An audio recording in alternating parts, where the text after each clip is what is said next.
Alright, so here we are back with F1 2019 career mode here for episode number 3 for the second round of the season in season 1.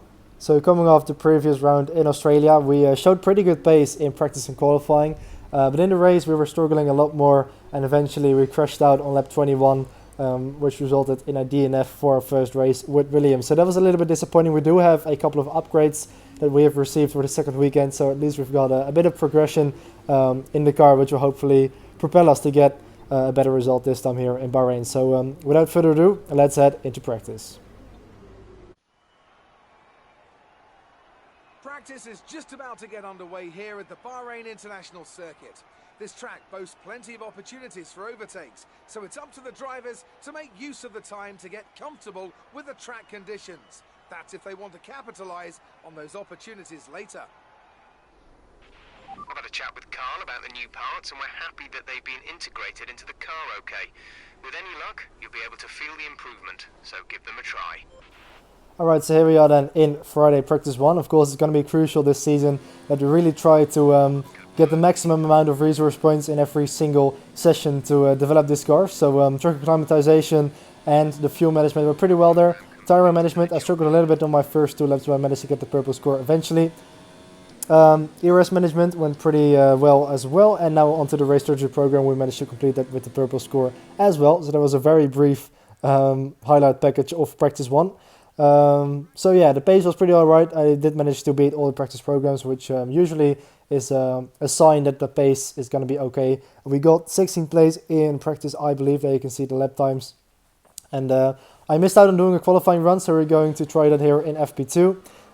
Under the night time this time, under the floodlights. You can see a little bit of oversteer there coming out of turn 4 as we now skip a little bit ahead. I'm following my teammate George Russell around as we actually get on the power too much there and spin out and almost get hit by Magnussen, and I think it was a Renault. As you can see on the replay, it was actually pretty close between us and colliding with Kevin Magnussen, but anyway, luckily we managed to get away with it unscathed. I tried again for a second lap, but I couldn't beat the target time.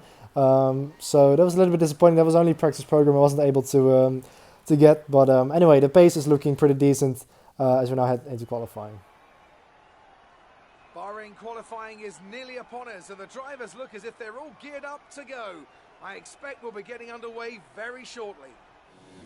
Okay, so here we are then in qualifying, doing the short qualifying format. So this is my first flying lap. You can see again struggling a little bit with traction there on the exit of turn 4, having a massive back end loss, which isn't going to do our lap time any good. But anyway, we're going to push on anyway to see what we can do in our first lap to just get a banker in, and hopefully we'll be able to improve on that later in the session. Again, sliding the car there out of the hairpin. Now into this really tricky braking zone here. It's very easy to lock up the rear tires, and I completely go sideways into there, which is going to cost me a lot of time. So yeah, it's such a tricky corner. You can either lock up the front or the rear tires, and probably my brake bias is geared more towards the rear, which made me lose the back end there. Again, talking about losing back ends, we completely spin around here into turn 10, and that's our lap out of the window. So I returned to the pits and tried again for this, well, second flying lap, but it's my first lap still because I didn't complete the first one. So we're looking to get a clean lap in this time without really losing the car. Again, braking into this turn 9 hairpin. We lose the back end again completely. Not as bad as the first one, but still it's costing us so much time. And I'm really throwing away lap time and also sets of tires, because this is already my second set. And with 5 minutes to go, we will have to rush a little bit after we complete this lap, because we will have to return to the pits quickly in order to get a third lap in with an extra set of tires. So coming into turn 12 now, we lock up the inside front a little bit and we miss the apex, and again lose the back end a little bit there on the exit as well. So yeah, very scruffy lap, and I am going to try to complete the lap and hope that I will be back in the pits in time. I just have a banker lap time really. But of course it's going to be very, you know, we're going to be a long way off the pace. So as we now come up to the line, we don't go anywhere. We're still in last place. So with 4 minutes to go, we will try to go back into the pits, strap on our final set of soft tires, and we now leave the pit lane again with 1 minute and 40 seconds remaining. So we will make it to the line luckily. So this is now my final flying lap. This is our final chance to improve the lap time and get a decent timing, because so far, let's be honest, the lap time I've set was with a huge back end loss into turn 9. So yeah, it was a very, very slow lap time. This time I was a bit more calm. and I tried to be a bit more smooth with the controls and with my inputs. You can see this time braking much more cautiously into turn 9 and coming into turn 12 now, 4th gear. We hit the apex much better this time as well, and we still lose the wicket a little bit there on the exit, but it's not too bad. It doesn't really cost us any time there. So coming up to the final corner then, turn 13 on the track, back down into 3rd gear. We hit the apex there nicely. On the power then, on the exit, that was pretty smooth actually, as we now open up the DRS for the run to the line. And we improved from P20 to, where are we on the grid for our second race? It's actually P12 there, so very positive qualifying, again just like in Australia. So yeah, we definitely luckily got a decent lap in at the end. And it seems like our qualifying pace is really good. We got 17 in practice 1, 16 in practice 2, which was, you know, decent for a Williams. But P12 in qualifying is definitely higher than I expected. And I believe in Australia we were even in 9th place. So yeah, hopefully we can build on this for the race. And hopefully we can get a bit more closer to a points finish. So without further ado, let's get into the second race of the season. There's something in the Bahrain air tonight, and I'm not just talking about the sand. Our brightest minds have thrust their brightest ideas into the spotlight of the Sakhir circuit this evening as we look ahead once more to a Grand Prix that has thrilled us so consistently in the past. We need you to finish in 19th or higher today. Okay, so luckily the expectations from Williams aren't too high, so we should be able to finish in 19th or higher today. We even did that in Australia despite DNFing. We basically need one person to DNF before us, and then we already have our goal achieved. Anyway, of course we'll be hoping to achieve a bit more than that. So formation lap then, just trying to warm up the tires, the engine, the brakes, everything like that for the start of the second race of season 1 of F1 2019 career mode. So here we go then from P12 on the grid. Let's hope that we can improve on our result that we got in Australia and make a bit, make a better start and be a bit more aggressive and attacking in the opening couple of laps. So here we go then, 5 red lights for the start of round 2 of F1 2019 career mode, and they're out now, and away we go for 29 laps here at the Sakhir circuit. So on the way then, a little bit of wheel spin there off the line, and we fall back into P14. There's no breakdown into turn 1. We try to find a gap up the middle there, up the inside of Nico Hulkenberg. We've got a Renault up the inside, and we actually pick up a bit of front wing damage. I think it was actually the McLaren of Carlos Sainz there, so very unfortunate that we have picked up a little bit of damage that could cost us in this race, and will definitely be compromised for the first stint. So up the inside of Romain Grosjean into turn 4. We thought about it there, but I backed out of it. Didn't want to take the risk because the AI do like to turn in on you in this game. So anyway, settling into the race now on P11, so we've gained 1 position of the start. And it's very unfortunate, we do have a bit of front wing damage on the right hand side of the wing, up the inside of Romain Grosjean. He turns in on us a little bit there, but luckily we were far enough up alongside so we don't get any more damage from that. So up the P10 and into a points paying position as we now close off the first lap of this race.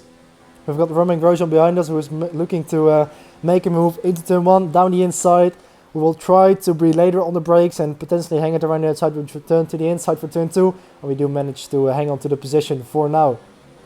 So this is the first time in this career mode that we have been running in a points paying position, believe it or not. I think in Australia we actually fell back outside of the points after the first couple of corners. After starting in 9th, we lock up a little bit there into turn 4, and that allowed Romain Grosjean this time to take the position back. We will try to hang it around the inside here into turn 5, and we have the inside for turn 6, and we do get the position back there. So nice little scrap there with the Frenchman, and we still hold on to P10 so far in this race. We have got 28 laps to go still, 27.5 now pretty much, as we come into turn 9. You can see taking it very cautiously there. I didn't want to repeat what I did in qualifying. This is a long distance race. I don't want to lose the back end and have a sideways entry into that. It's not going to help the tyre wear or the lap time. So on to lap 3 now. Again, Romain Grosjean on the attack. He's trying to search for the inside again into turn 1. I tried to squeeze him a little bit to the inside of the track to make him have a compromised line. I have to make a little bit of a step with the wheel there to avoid contact again. Romain Grosjean is still alongside as we lose the back end. A little bit of wheel banging there. We luckily didn't pick up any damage. Or, well, we already have a bit of damage on the right hand side, but it didn't get any more severe. Again, locking up into turn 4, and this time Romain Grosjean again is alongside us. No, it's actually Nico Hulkenberg this time. He will have the inside for turn 5, but we are once again hanging around the outside, which will turn for the inside for turn 6. We hang on to P10 once more. On to lap 5 now. We skip a little bit further ahead into rich mix and high in the ERS. We've got Nico Hulkenberg again alongside us. He now breaks down into turn 10 and takes the position. So we have lost P10 now in this race. We will try to stick with the Renault of Nico Hulkenberg, which is going to be very difficult with our front wing damage, especially through corners like this. We are going to struggle with the understeer.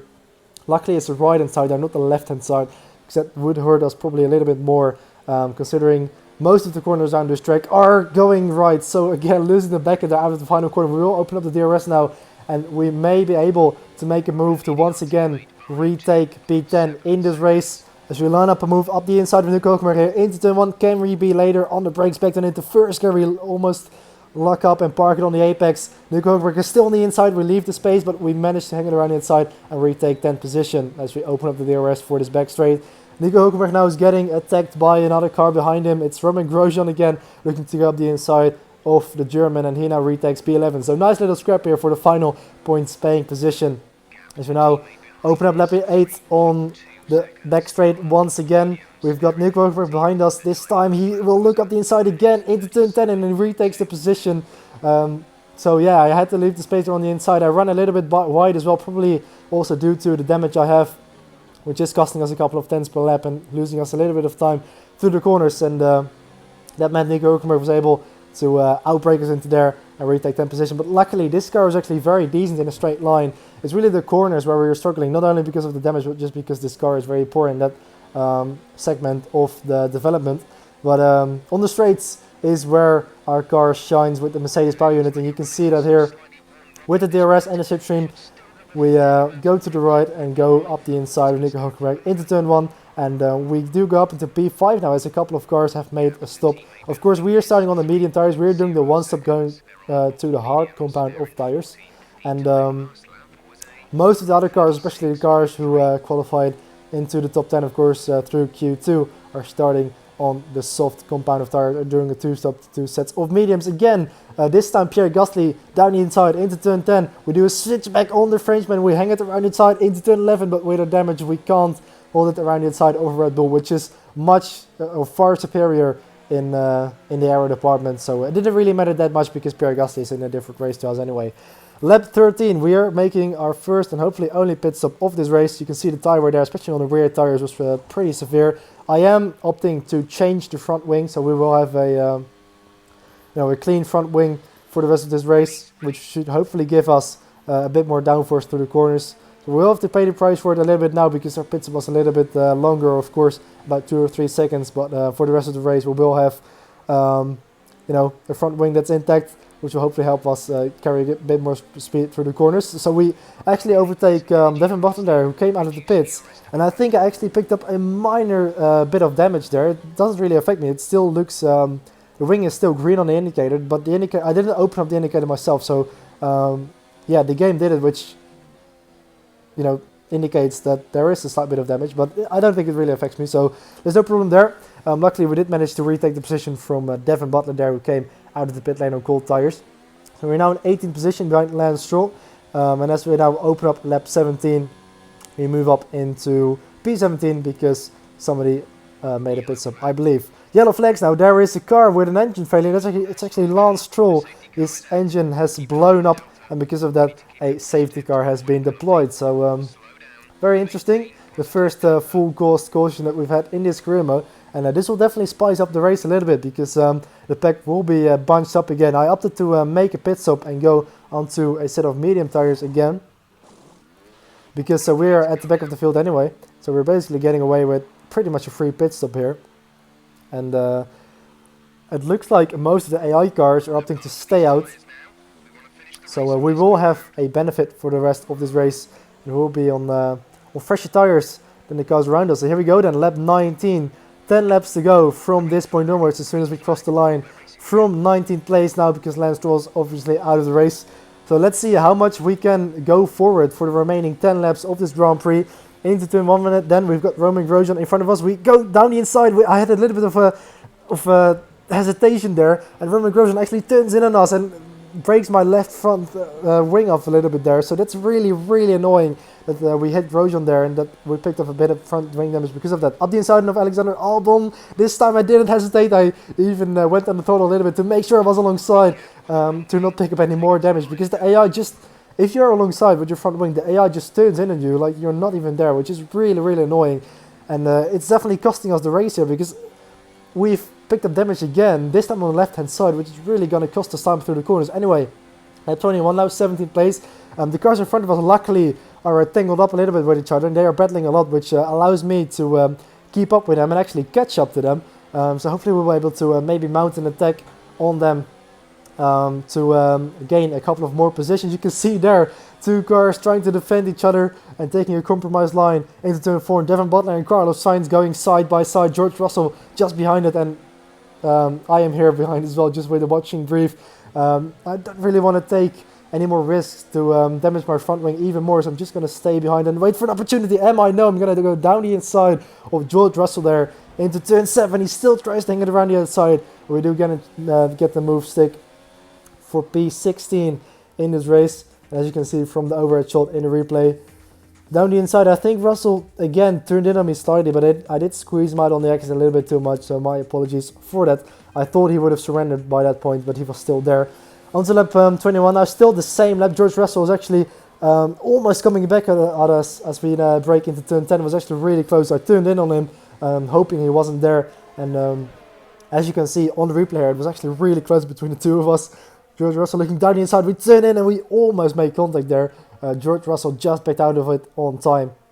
So P16 still, as we now open up lap 22 out of 29. DRS will be enabled on this lap. You can see Devon Butler and Carlos Sainz again attacking each other into turn 1, and they're really losing a lot of time here. So I'm really cheering on this battle here between those two, because it allows me to catch up to them, and we can possibly get P14 here if we can overtake both of them, which will be pretty decent result of everything that has happened in this race. Again, Carlos Sainz attacking Devon Butler up the inside into turn 4. Will he be able to make the move stick again? Side by side still for the two of them as they now go into turn 5. We even have to jump on the brakes there to avoid hitting the back of Sainz and Butler. Up the inside maybe into turn 6. Now we think better of it. It's not really an overtaking corner, especially if they're already going side by side. I'm not going to make it 3 wide into there.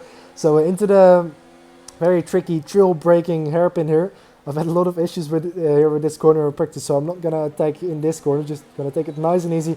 Open up the DRS now for this back straight, and maybe we can mount an attack on Devon Butler up the inside into turn 10, and we do have the DRS up the inside into turn 10. Can we brake later? We just about get alongside and maintain the speed through the corner, which allows us to go up the inside of Butler into P15, but that has allowed Carlos Sainz to break away now, because he is not getting attacked by Devon Butler, and if we're not gonna be reacting quick here, then probably Carlos Sainz will drive away, because I think that McLaren will definitely be quicker than us, especially considering we do have a bit of front wing damage on the left hand side this time. So we will have to give an answer to Carlos Sainz on this back straighter. This is where we are strong, and this is where we are able to mount an attack with the slipstream and DRS. Of course, Carlos Sainz doesn't have DRS from anybody in front of him, so we go down the inside, and it's a pretty easy overtake there into the braking point of turn 1, back then into first gear. Carlos Sainz will still try to hang it around inside, but we do actually already make the move stick, as we have a bit of a slide there coming through turn 2.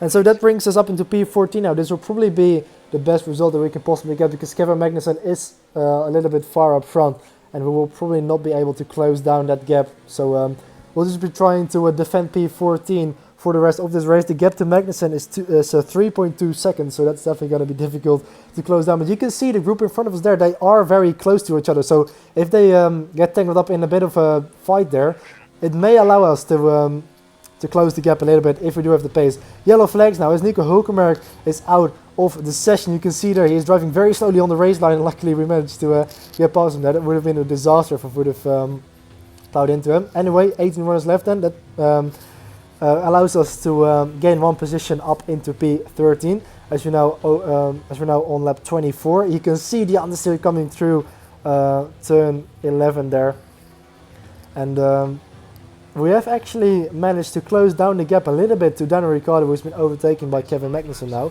So surprisingly, despite being in a Williams, which is the slowest car on the grid, and having front wing damage, which is definitely not happening through the high speed corners, we have managed to close the gap to Daniel Ricciardo, because they are fighting with each other. And so that's pretty surprising. You can see Ricciardo there trying to attack Magnussen once again into turn 1. We are too far back to make an attack so far as we open up lap 25. Very close to the back of the Haas of Kevin Magnussen, but so far we can't mount an attack on the Danish driver. So yeah, looking at this now, we possibly could even get P11 maybe if we can get past both the drivers in front of us again. Magnussen trying to attack Daniel Ricciardo into turn 4, but he can't get the move done, and I had to jump on the brakes there as well to avoid slamming into the back of the Haas in front of me, into the hairpin and onto the back straight, then opening up the DRS, rich mix and high deployment in the ERS setting. We can't make a move so far yet into turn 10, we're not close enough, but we may be able to stick with Magnussen here, as he actually doesn't really take much corner speed there at all, and we hang it around the tug, which return to the inside for turn 11, and that is now up into P12. So unfortunately after that point I couldn't catch up to Daniel Ricciardo. He was too quick for us, and he pulled away at the final stage of the race. So we now skip to the final lap. It's going to be P12 here in the Bahrain Grand Prix, which is definitely a very decent result after we crashed out in our debut in Australia. So P12, then it's still not a points paying position, but it's a very decent result to try and propel us for better results in the future. Okay, good job, mate. Really well done. That was a fantastic drive.